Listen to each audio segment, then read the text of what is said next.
Good afternoon, everyone. Thanks for joining us a little earlier than normal today. I want to make sure that the pool has plenty of time to set up for this afternoon's major event. I'm excited to announce that next Monday, on April 24th at 10 a.m. Eastern Time, the President will speak via video conference with the commander of the International Space Station, Peggy Whitson, and her fellow astronaut, Jack Fisher. In 2008, Dr. Whitson became the first woman to command the International Space Station, and on Monday, she will break the record for the most time spent in space of any American astronaut. The President, joined by his daughter Ivanka and NASA astronaut Kate Rubin, will congratulate Dr. Whitson on this incredible accomplishment and discuss the importance of encouraging women to pursue careers in STEM fields: science, technology, engineering, and math. As you're all aware, in addition to signing the NASA Transition Authorization Act, the President also recently signed the Inspire Women Act, which ensures that NASA continues recruiting women for important STEM-related jobs in aerospace, an effort that's particularly important to this President. We're working closely with NASA and the Department of Education to make this conversation available to classrooms throughout the country. The Department of Education will also be providing tools for teachers to build lessons around this conversation between the President and these two outstanding Americans who are orbiting 220 miles above their heads. The call will air live on NASA TV and stream on NASA's website and Facebook page. And while we're on the topic of upcoming events, I'd like to note that the President will welcome Palestinian President Abbas for a visit to Washington on May 3rd. They will use the visit to reaffirm the commitment of both the United States and Palestinian leadership to pursuing and ultimately concluding a conflict-ending settlement between the Palestinians and Israel. We'll have further guidance on that visit as we get closer to the date. In terms of additional announcements, the President will be giving the commencement address at the Coast Guard Academy in New London, Connecticut on May 17th. And as we grow closer to that date, we will continue to provide updates. Moving along to current events, this morning the President signed an important piece of legislation for our nation's veterans. The Veterans Choice Program Extension and Improvement Act eliminates the original sunset date on the Veterans Choice Program, which gives veterans who are unable to schedule an appointment at a VA facility in a timely or convenient manner the ability to receive care from an eligible non-VA healthcare provider. Using funds that have already been appropriated for this program, this gives our nation's heroes the peace of mind they deserve while this administration works with Congress to enact comprehensive reform and modernization at the VA. The Vice President is continuing on his international tour today. On Tuesday, he spoke to 2,500 servicemen and women on the deck of the USS Ronald Reagan in Japan, thanking them for their service and discussing the President's plan to rebuild our military. He then met with and delivered remarks to Japanese business leaders and stopped by a youth baseball clinic before leaving Japan. He is scheduled to land in Jakarta, Indonesia right about now. We'll have further updates on his travels the rest of the week. This week is also National Park Week, and Secretary of the Interior Ryan Zinke is currently in California meeting with rangers at 5 national parks. On Monday and Tuesday, he was at Channel Islands National Park, where he led a class of junior park rangers, and today he'll visit Golden Gate National Recreation Area. Since being sworn in on March 1st, Secretary Zinke has met with rangers at 9 national parks. He'll make that 10 when he visits Shenandoah National Park outside Charlottesville, Virginia next week. Every American has had the opportunity to participate in the celebration of our nation's parks. They're free of charge this Saturday and Sunday. Anyone who's interested in finding a local park or information can go to nps.gov.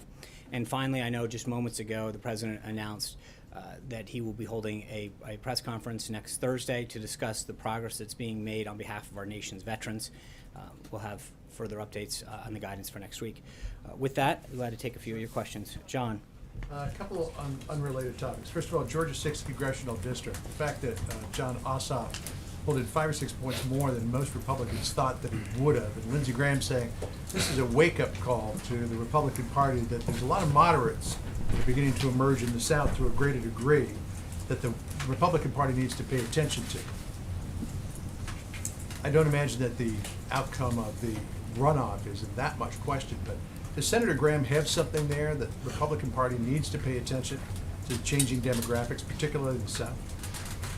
Well, I think you know that based on my former position, we talked about changing demographics throughout the country and made significant headway in doing that. And I think in large part, that's why we won. I mean, we had been talking about how the Republican Party had won at so many different levels of our country, but the presidency had eluded us. This president went and got 306 electoral votes, won 30 of 50 states, over 2,600 counties. I think we did pretty well in November, and we've continued to pick up seats around the country at different levels, so I feel very confident about the state of the party. The fact that Ossoff came so close to 50%. Yeah, is that I would, concerning? well, I would, just looking at the facts, there was one candidate on the Democratic side.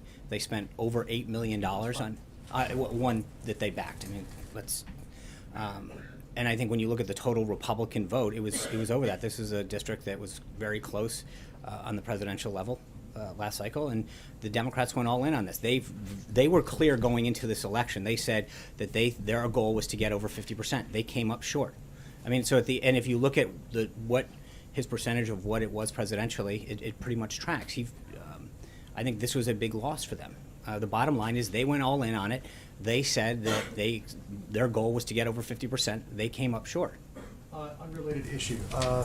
Tillerson's letter to Paul Ryan on the JCPOA in Iran. Is the United States basically saying there's no evidence that Iran is cheating on the JCPOA? No, I think what the letter says is that the president is directing an interagency review of the deal to review that, and we have 90 days before the next one comes up.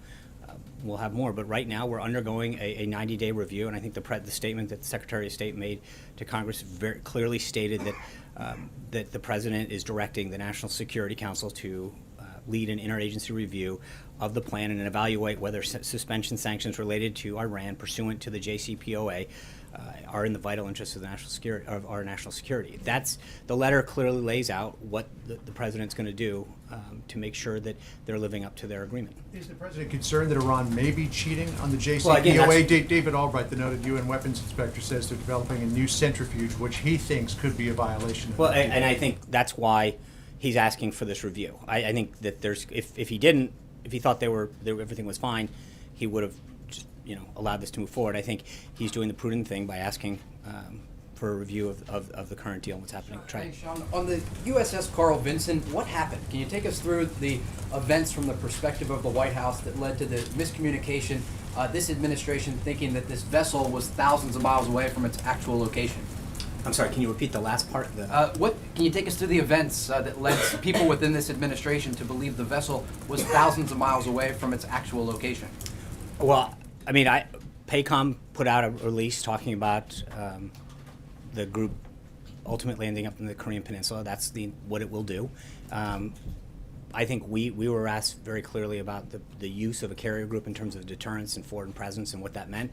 I think that's what we discussed. I would refer you back to any other issues with that to the Department of Defense. Does the president believe that he might have spoken too quickly on this location of the vessel before it was The actually President said that arriving? we have an armada going towards the peninsula. That's a fact. It happened.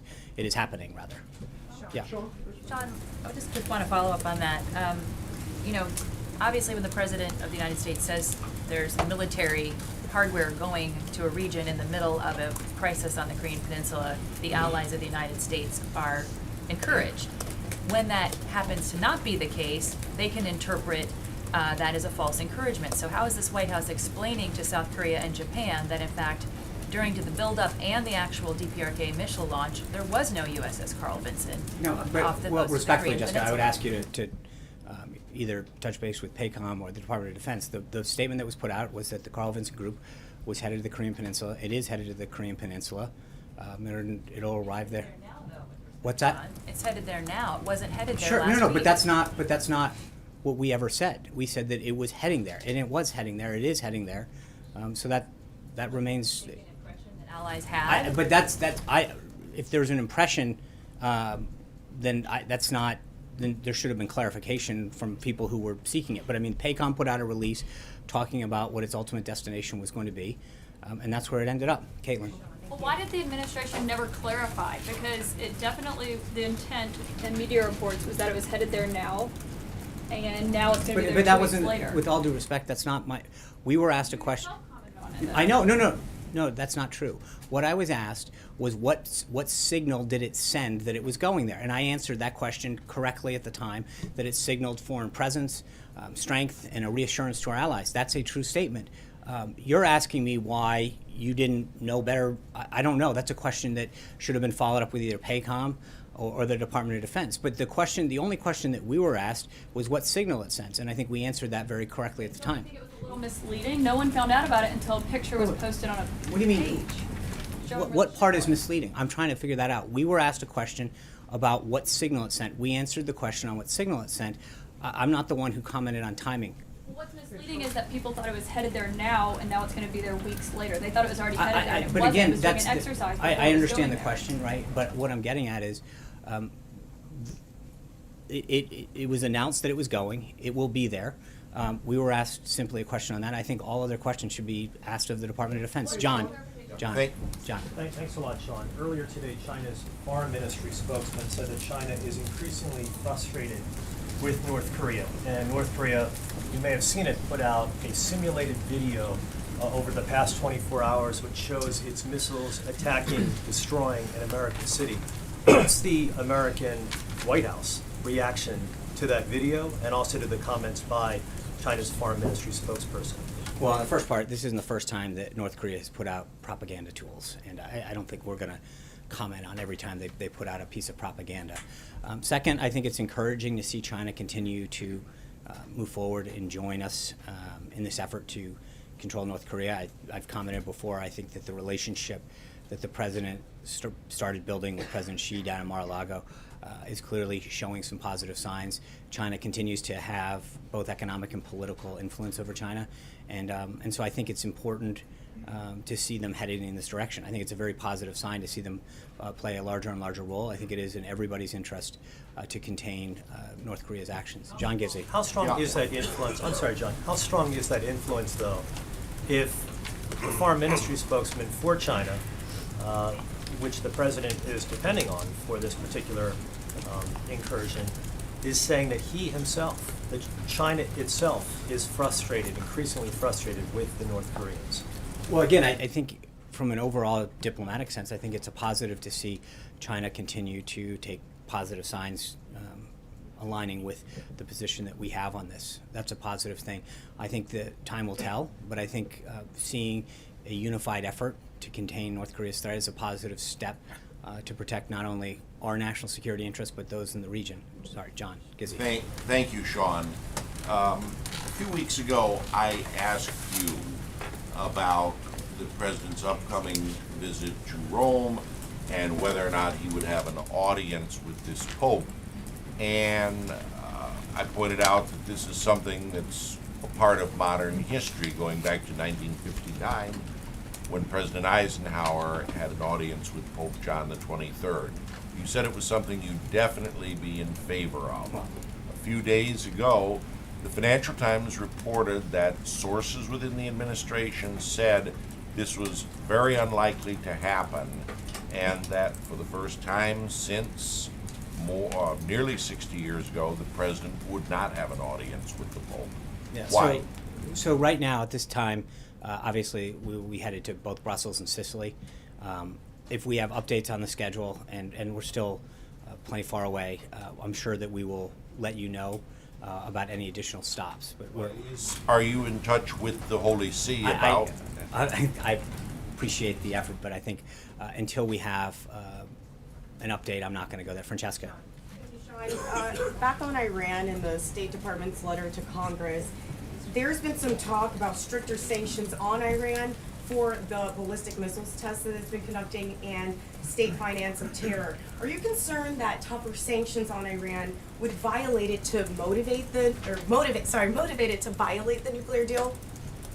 Well, I obviously any action that we would take if we did is something that gets vetted through the interagency process, and all of those kind of considerations are taken in terms of trying to achieve the effect that we want. So sanctions have been an effective tool in many cases, and I think that, as we've mentioned a lot of times, the president doesn't telegraph what action he's going to take, but as we conduct review of options available in this situation. We'll go through the interagency process and have different entities weigh in. Sure, but in consideration of those potential Right, sanctions. obviously, but we're well aware of any potential negative impacts that an action could have. And so regardless of whether it's an economic, a political, or military action, you always weigh all those kind of options. George? Sorry, one small follow-up Yeah. on that. The president has said, though, that he would like to see the nuclear deal renegotiated with Iran. How specifically does he plan to get a new deal? Is that something that he still wants to do? Well, again, that's why we're undergoing this interagency review. Part of this is to get the entire team to look at it as part of the next 90 days review that is required under the deal. So we will have recommendations that will be presented to the president on where the deal stands and how to act further. George? Thanks, man. Looking ahead to the 100-day mark and setting aside executive orders, can you say what the single piece of legislation that you are proudest that you got through Congress that was on the president's agenda? Well, a few things on that. Number one, we're not done. We've got a little ways before we hit the 100-day mark. So I think what you've seen out of this White House is a very robust agenda of activity. There's a lot of executive orders that I think the president's been pleased with, not only what they've done or what they will do, but what they've done. I think when you look at immigration in particular, we see a very significant drop at the border. I think on jobs, there's been a lot of activity that we've been very proud to see American manufacturing and job creation. But then there's pieces like what we did today that I think if you're a veteran who's served our country, to know that you have additional options to get health care in a timely manner, or not just but a geographically friendly manner, so you're not driving hours, is very helpful and a strong symbol of how we treat our veterans. There's a lot of things that I think the president's done on veterans, on immigration, on regulatory reform. As I mentioned here, we're now at a dozen Congressional Review Act pieces of legislation that have been signed that have had, I think, a very positive impact and will have a very positive impact on job creation. And I've noted before to you that only one had ever been signed in history before. That's a pretty significant achievement for this president. And obviously, when you look at the confirmation of Neil Gorsuch to the Supreme Court, it's another significant one. But there's a lot, and again, we'll obviously spend some time talking about this next week. But I think we're very pleased with what the president's accomplished, and as he noted yesterday in Wisconsin, the amount that he's done overall has been significant. Zeke. Thanks, Sean. Two separate topics. First, on the potential for a government shutdown next week in the CR, is the president, the budget supplemental the White House requested about a month or so ago included boosts to defense spending, cut and other discretionary spending, non-defense, include funding for the wall. What is the president going to insist that the CR that will be necessary to keep the government open after next weekend will include all of those priorities, or would he accept a sort of a flat CR that would just continue the status quo? Well, obviously, yeah, we're having those discussions have been ongoing with House and Senate leaders as we approach this deadline. But as you correctly point out, I mean, the president's priorities are very well known, what he wants to do in terms of both military and homeland security. Yeah, but I think that to start negotiating in public will probably not be a very prudent thing to do as we get closer to that deadline. So I respectfully, we're days away. You'll have plenty of time to see what's in there. Second question, another topic, sorry. Late last night, the Presidential Inaugural Committee released its list of donors at the end of the filing period. It included, raised records amounts of money, obviously, included lots of money from corporate donors, many of them who had business before the administration. As the president who ran on the Drain the Swamp slogan, concerned about the perception, certainly, but also any or the potential for any real conflict of interest between some of those donations coming into supporting his inauguration. No, I mean I think that this is just like a campaign in the sense that you have there's full there's disclosure on this for a reason so that you know what's happening. I think funding the inaugural committee has pretty much been a nonpartisan activity that is going back every administration, going back through administrations. So this is a time-honored tradition. I think a lot of Americans and companies and entities are proud to support the inaugural, and I think that you've seen that over time the people who have been, there are a lot of people who really take pride in helping us show the world a peaceful transformation of power. Richard. Thank you, Sean. I just want to go back to Wisconsin yesterday. You want to go back, huh? That's nice. It's the president said about the issue with the local dairy producers, dairy farmers, that the White House was going to work on that very hard immediately. Actually, starting today, that's what he said. Calling Canada and asking for solution. Has the White House been in contact with anybody in Canada, in Ottawa? I'll have an update for you, hopefully at some point on that. But I'm well aware of the president's comments on that. I think it's a very important issue for people in Wisconsin, and the president looks forward to following up on that. Who's going to go fast on this point? I think all I will say is that the president is going to make sure that we follow up on that. David Jackson. Oh, I'm Very sorry. quickly, he said that on NAFTA he wants very big changes, or we're going to get rid of it once and for all. Are we at that point, like very big changes, Well, or I think no? we'll see what pans out in the negotiation. But I think there's an opportunity. Can I just? I think I got this, but thank you. Maybe. All right, thanks, man. I'll see you in a minute. Hold on one second. All right, that was cool. Real quick, how do you follow that? Just to John Gizzi's point, I just want to make sure I note that we will be reaching out to the Vatican to see if a meeting, an audience with the Pope can be accommodated. We'll have further details on that. Obviously, we'd be honored to have an audience with His Holiness. David, I'm sorry, I called on David first. Thanks, Sean. What's the White House's reaction to the deportation of Juan Montez? He's a dreamer from California, Right. apparently the first one to be sent back. I think there's that situation is evolving right now. There's a lot of things that are being looked at in terms of the circumstances surrounding that, and I'd ask you to stay in contact with the Department of Homeland Security. Didn't President Trump say he didn't want the... I think that I don't want to comment right now in the sense that there are some circumstances regarding that I think that need to come out or be further looked into, and I think getting ahead of that could be an issue. So I just respectfully I would say that I don't want to rush to judgment. I think there's a lot of additional details that are coming out about that issue, and I think the Department of Homeland Security is probably the best place to get updates. Okay, Hallie.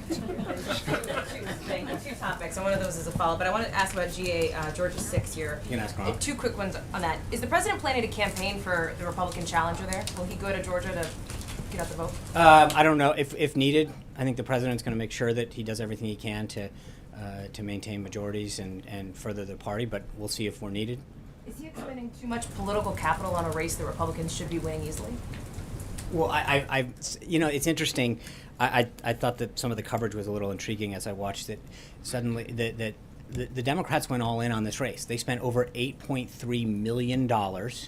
They said on the record that their goal was to win this race. They lost, and the reaction has somewhat been, that they almost won. No, they lost. They made very clear what their goal was in this race. They spent $8.3 million and threw everything, including the kitchen sink, at it and lost.